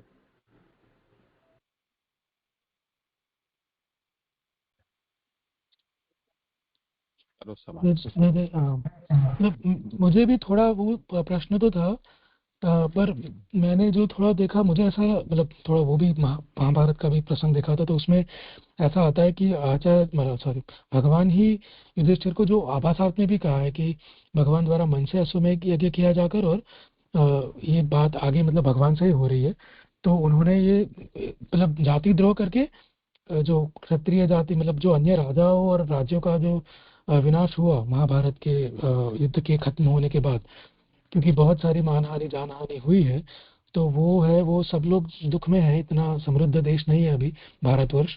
तो फिर अश्वमेध यज्ञ के द्वारा जो है वो अन्य अड़ोस पड़ोस के सब राज्यों को भी जो युधिष्ठिर जी के हस्तगत हो सकते हैं, तो फिर वो वहाँ जो है वो फिर से समृद्धि वहाँ लौटा सकते हैं, मतलब राज्य करके। तो उनके दिमाग मतलब मुझे ऐसे समझ में आता कि वो क्षत्रियों का भला करने, क्षत्रियों और आगे यहाँ के ब्राह्मणों का भला करने के लिए ये पूरा जो है वो किया गया। मतलब ज्यादा स्पष्टता आचार्य ने द्रोह से ब्राह्मणादीनाम दुख दूरी करणार्थ प्रवृत्त अश्वमेघ, ऐसा कहा है आचार्यों के हिसाब से। तो जो पीड़ा है हुई सबको, वो द्रोह है ब्राह्मणों को, जो महाभारत के कारण शायद मुझे लग रहा है, मतलब युद्ध के कारण। तो उसके लिए यहाँ अश्वमेघ की प्रवृत्ति, ऐसा मुझे तो समझ में, जैसे आप स्पष्ट करें। हुआ समाधान? नहीं जी, वो स्पष्ट नहीं हो रहा है, क्योंकि इससे जो ब्राह्मणों का जो है वो कैसे हो रहा है वो भी नहीं स्पष्ट हो रहा है मुझे। यज्ञ, जो अश्वमेध यज्ञ करना चाहिए था, उससे जो दूर हुआ, और ब्राह्मणों का दुख दूर दूर हुआ, वो भी कैसे हो रहा है वो भी जानना था जरा। मतलब मेरा ऐसा समझना था कि अश्वमेध के द्वारा जो दिग्विजय हुआ, तो उससे जैसे पड़ोस राज्य में समृद्धि नहीं है या राजा नहीं है या कुछ है, तो युधिष्ठिर वहां पर अगर राजा बनते हैं पड़ोस में, जैसे जस्ट टेकन एन एग्जांपल, तो वहां पर भी वो उनकी राज्य व्यवस्था के कारण ब्राह्मणों को वो धर्म या न्याय या समृद्धि दिला सकते हैं करके, मतलब वो उनके हस्तगत अगर हुए अन्य राज्य, तो वो वहां पर जो है वो ब्राह्मणों को हेल्प कर सकते हैं एज ए राजा। तो मुझे ऐसे मैंने समाधान मन में किया था। फिर भी वो मूल जाति समस्या जो, यहाँ ये है कि अश्वमेध यज्ञ करने के लिए जितना धन चाहिए उतना इस समय उपलब्ध नहीं है, और सब भाइयों ने भगवान के साथ मिलकर और पट्टी पढ़ा दी है कि नहीं करना चाहिए आपको, तो भगवान ने सम्मति भी दे दी है। तो अब कैसे हो? राजा के पास तो एक ही आमदनी का साधन होता है कि वो प्रजा के ऊपर कर डाले। दूसरा उपाय है लूटना, यानी अन्य राज्यों के ऊपर आक्रमण करके उसको अपने में मिलाओ, उसकी संपत्ति को लेकर आओ। पर ऐसा करना अधर्म नहीं है राजा के लिए, पर अश्वमेध यज्ञ के लिए ये करना ठीक नहीं है, क्योंकि अश्वमेध यज्ञ का जो प्रयोजन है वो द्रोह को खत्म करना है। तो क्षत्रियों में जो इतने बड़ा महायुद्ध होने के बाद जो एक प्रकार से जो हारे होंगे उनके मन में, या जिन लोगों उनके जो भी मरामरी हुई होगी, उन सबके वंश वारसों में द्रोह तो होगा ही युधिष्ठिर के प्रति। तो ऐसा करें तो और द्रोह बढ़ेगा। तो अश्वमेध यज्ञ का तो मुख्य प्रयोजन ही ये होता है कि द्रोह समाप्त हो किसी प्रकार से। तो कैसे करना, तो भगवान ने उसकी व्यवस्था की।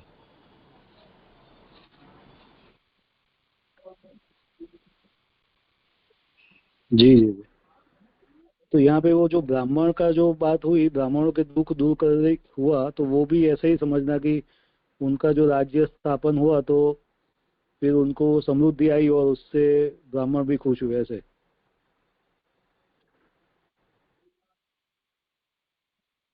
हाँ, वो तो प्रोनाल करेगा। नहीं, जैसे आपने अच्छे से स्पष्ट किया है। अब तो मतलब मुझे लग रहा है द्रोह अगर खत्म हो जाता है, तो फिर वो द्रोह के कारण जो आपसी बैर नहीं रहता, तो फिर वो इन जनरल शांति बनी रहती है राज्य में। तो वो ऐसा मुझे लग रहा है, जैसे आप स्पष्ट कर ब्राह्मणों का।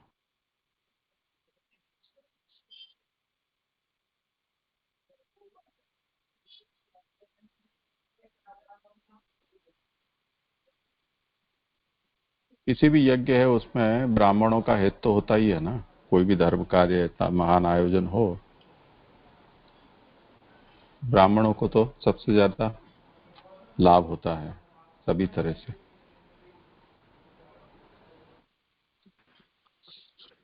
मुख्य बात तो ये है कि ये ब्राह्मणों के धन से ब्राह्मणों को के कष्टों को दूर किया गया।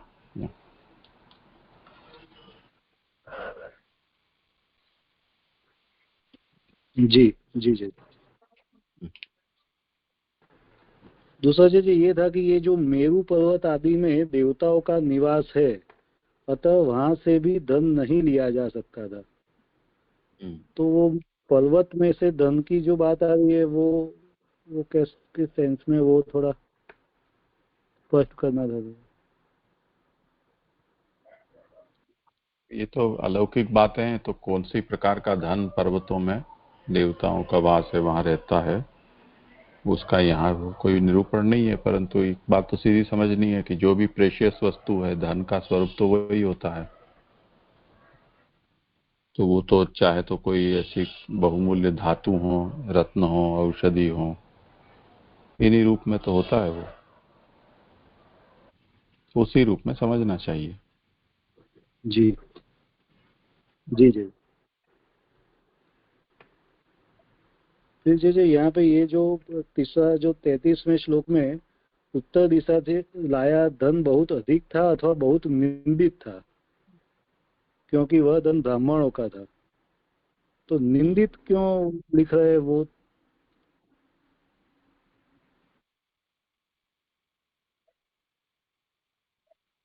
ये क्या प्रहीणम पद का अर्थ कर रहे हैं? दोनों ही हो सकता है, प्रहीणम बहु अति निंदितम। वाह, ये जो हीन शब्द है उसमें प्र उपसर्ग लगने से उसमें रकार आने के कारण न जो है वर्ण हो गया है, तो जो हीन, प्रहीन नहीं होकर प्रहीण, तो प्रकर्षेण हीना, तो अति निंदित। दोनों ही अर्थ इसके हैं। वो ब्राह्मणों का था, मात्रा भी उसकी बहुत ज्यादा थी, और निंदित भी था। निंदित होने का तात्पर्य ये है कि किसी को दिया हुआ था। ये और बात है कि जिसको दिया गया है वो छोड़कर चले गए हैं, तब फिर जो परित्यक्त जो होता है, यानी जिसका कोई मालिक नहीं है, तो फिर राजा उसका मालिक माना जाता है। तो युधिष्ठिर के लिए उसमें कोई दोष नहीं था, और औरों के लिए तो निंदित था। जी जी जी। और ये वो जो प्रसंग है वो जो राजा मरुत के यज्ञ में, तो ये जो प्रसंग, यानी वो वहाँ उत्तर दिशा में ऐसे कोई राजा होगा और वो वहाँ पे उसी वक्त उसने ये यज्ञ किया होगा। हाँ, वो महाभारत या हरिवंश में कथा हो सकती है उसकी। जी जी जी। प्रणाम जी जी, धन्यवाद। जय जय दंडवत। हाँ जी जी, दंडवत प्रणाम जी जी। यहाँ मूल में भय पूर्वक 3 अश्वमेध यज्ञों द्वारा हरि भगवान का भली भांति यजन किया, तो ये जो भय पूर्वक आया ना, उसका कुछ सुबोधनी जी में नहीं आ रहा है, मतलब उसका कुछ रह गया है या कुछ अलग अर्थ किया है? मतलब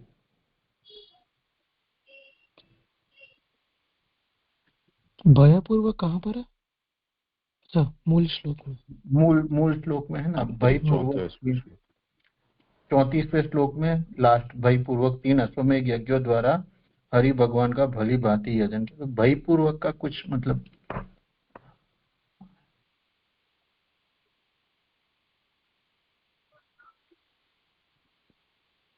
सुबोधनी जी में तो इस विषय में कुछ नहीं है, वो बात सही है।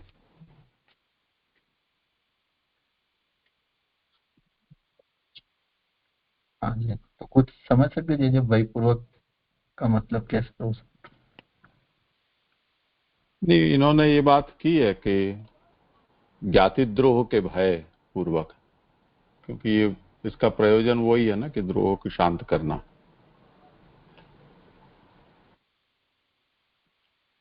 हाँ हाँ जी जी, इस तरह से स्पष्ट हो। प्रणाम जी।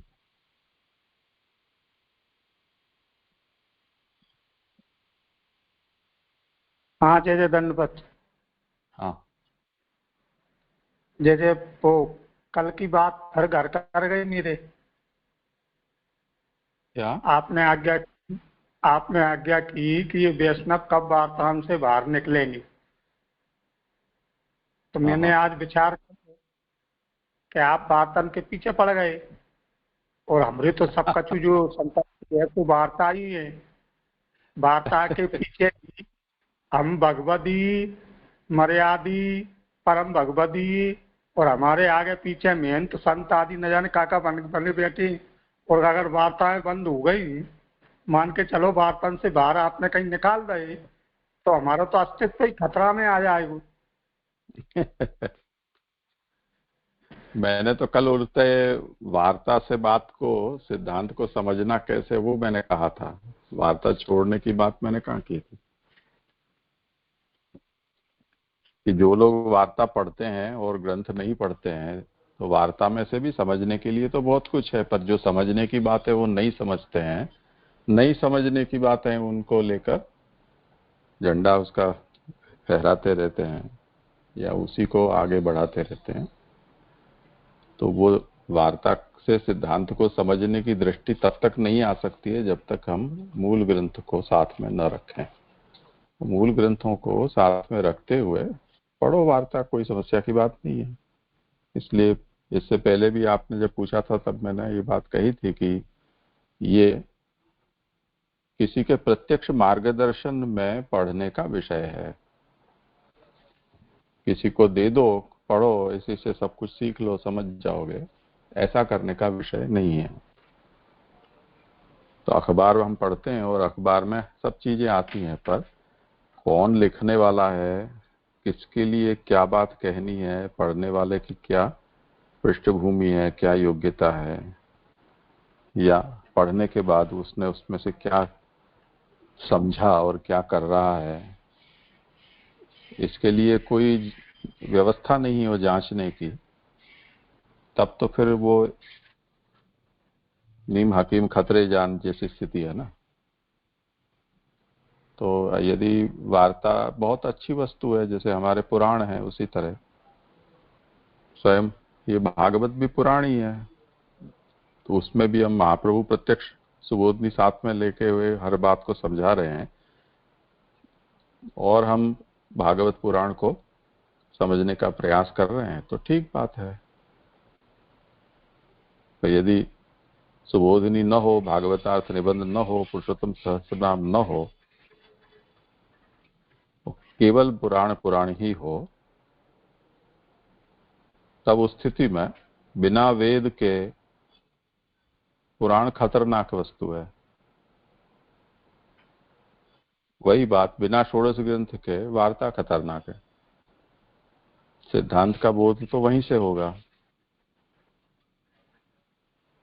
अब वो सिद्धांत किस प्रकार से कौन पाल सका, कौन नहीं पाल सका, कितने अंश में विरुद्ध आचरण किसने किया, इन सब चीजें हमें वार्ता में उदाहरण के रूप में मिलती है। उस तरह से यदि हम वार्ता को देखें तब तो ठीक बात है। तो वार्ता को हम टेक्स्ट बुक बना लें तब तो भयंकर खतरनाक वस्तु है वो। लेकिन जैसे मैं मिलान कोई करने की मार्ग कोशिश नहीं दिखाती है। हाँ, लेकिन मैं मिलान करने की कोशिश कर रहा था, लेकिन कहीं भी मिलान नहीं खा रही, माने मेरे पकड़ में नहीं आ रही कि भाई ये वार्ता इस 16 ग्रंथ के बालबोध से या भक्ति वर्धनी से या इससे मेल खा रही है। ऐसा कोई ग्रंथ हो जो वार्ताओं से और 16 ग्रंथ से मिलान खाता हो तो शायद पकड़ में आए, लेकिन इतनी बुद्धि तो भगवान ने दी नहीं है कि वार्ता को किस ग्रंथ से मिलान करें। नहीं, उसके लिए श्यामदादा के प्रवचनों पर आधारित वार्ता विवेचना 1000 पृष्ठ से ज्यादा पृष्ठों का वो ग्रंथ है, 4-5 भागों में प्रकाशित हुआ है और बहुत कुछ प्रवचन के रूप में भी है।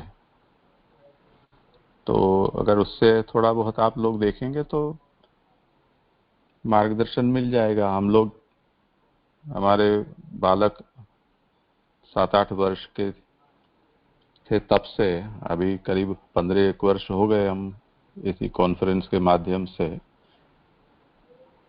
बच्चों के साथ यही वार्ता की सिद्धांत के साथ संगति वो इतने वर्षों से हम कर रहे हैं, करीब 14 से 15 वर्ष तो हो गए। और किस तरह से हमें वार्ता को समझनी चाहिए, वो शाम को 7 बजे से हमारा नित्य का क्रम इतने वर्षों से रहा है। उसकी रिकॉर्डिंग भी सब उपलब्ध है।